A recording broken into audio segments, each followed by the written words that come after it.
ये चेयर उठा लो, चेयर बैठिए।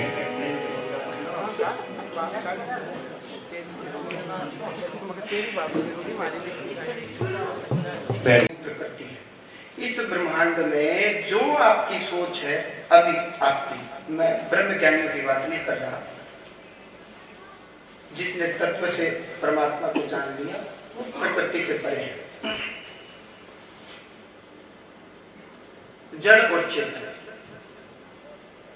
पृथ्वी, जल, वायु, अग्नि, आकाश, 5 प्रकार की जड़ प्रकृति, मन, बुद्धि, अहंकार, चेतन प्रकृति। मन, बुद्धि, अहंकार तीनों को मिला के इनको कोई कोई चित्त भी कहता है। चित्त कहते हैं कि मेरा चित्त में शांति नहीं है, मेरे चित्त में शांति नहीं है। तो चित्त किसको कहा गया है? आपका मन और आपकी बुद्धि। मेरा मन कर रहा है कि मैं रसगुल्ला खाऊं, मेरी बुद्धि कह रही है कि शुगर हो जाएगी, डॉक्टर ने मना कर रखा है। तो बुद्धि और मन दोनों अलग है। डॉक्टर ने मना किया है, शुगर की बीमारी है, ऐसा बुद्धि कह रही है। रसगुल्ला मीठा है, दिल कर रहा है, ऐसा मन कह रहा है। मैं खाऊं, ये मैं जो है ये अहंकार है, मैं खाऊं, मुझे खाना है। बुद्धि भी मेरी और मन भी मेरा, ये जो मैं है ये अहंकार है। मन, बुद्धि और अहंकार तीनों को मिला के ही चित्त कहा गया है। चित्त 3 प्रकार की चेतन प्रकृति, 5 प्रकार की जड़ प्रकृति, 5 जमाती 8 प्रकार की प्रकृति देवी दुर्गा के हाथ में है। मूर्तिकार ने 8 हाथ लगा दिए, मूर्तिकार ने 8 हाथ लगा दिए। 8 प्रकार की प्रकृति देवी दुर्गा के हाथ में। आपका मन चलायमान है, आपकी बुद्धि बिगड़ गई, आप में अहंकार है, तो देवी दुर्गा उसको ठीक कर सकती है। अग्नि तत्व शरीर का बिगड़ गया, शरीर में जलन होती है, पेट में जलन होती है, अग्नि तत्व अधिक हो गया, देवी दुर्गा उसको बैलेंस कर सकती है, संतुलित कर सकती है। वायु तत्व शरीर में ज्यादा हो गया, वायु संबंधी दोष हो गए, भूत प्रेत इत्यादि वायु संबंधी है। भूत प्रेत वायु संबंधी, जिसको हम कहते हैं बादी हो गई, बाघ हो गया, कहते हैं शरीर में बाघ आ गया, दर्द होता है, बादी। गैस संबंधी, वायु तत्व संबंधी कोई भी रोग दोष देवी दुर्गा ठीक कर सकती है। पृथ्वी तत्व, आपके शरीर को फूंकने के बाद जो राख बचेगी वो पृथ्वी तत्व है। यदि उसमें भी कोई गड़बड़ हो गई तो देवी दुर्गा ठीक कर सकती है, कैंसर इत्यादि।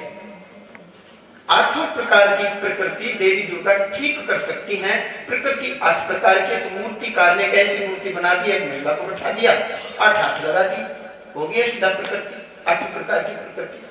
यूं तो देवी दुर्गा के हजारों हाथ हैं। बैल, बैल क्या है? धर्म का प्रतीक। वृषभ बैल नहीं है, वृषभ कहा गया है संस्कृत में वृषभ। वृषभ का मतलब धर्म भी होता है और इत्तेफाक से बैल भी होता है।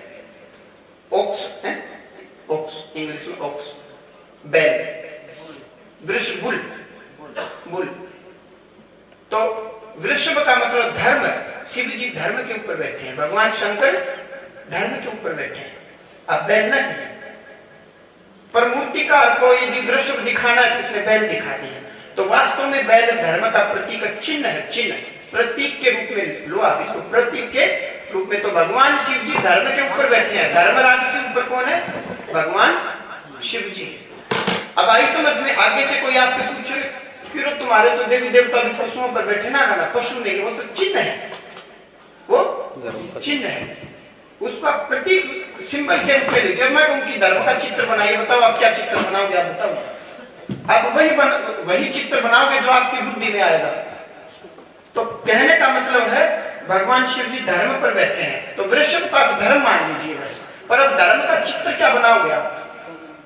धर्म का कोई चित्र बन ही नहीं सकता, धर्म तो निराकार है, उसका कोई आकार थोड़ा ही है। पर एक कम अल्प बुद्धि वाले व्यक्ति को यदि समझाना है तो आपने वृषभ का फोटो बना दिया और आपने कह दिया कि बैल है और शिव जी बैल पर बैठे हैं, तो शिव जी धर्म पर बैठे हैं। यानी कि धर्म से ऊपर भी शिव हैं, जो शिव ने बोल दिया वो धर्म है। धर्मराज की वाणी भी यदि शिव जी काट दें और अपनी तरफ से कोई वाणी बोल दे तो वही धर्म कहा गया है। सर्वोपरि धर्मराज और धर्मराज के शीश पर भगवान शिव आरूढ़ है।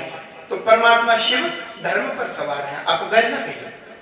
तो ये केवल समझने वाली बातें हैं। रोगी रोग से जागता है, भोगी भोग से जागता है, और योगी योग से जागता, जागते सभी है, और लोभी लोभ से जागता है। जागृत सभी है। रोगी रोग के कारण जाग रहा है, भोगी भोग के कारण जाग रहा है, और योगी योग के कारण जाग रहा है। जागृत सभी है, दुखी सभी है। कोई परमात्मा की विरह वेदना में, कोई धन के अभाव में, कोई गरीबी में, दुखी सभी है। भगत को भगवान चाहिए, भक्त को भगवान चाहिए, परंतु वो दुख सर्वोपरि है।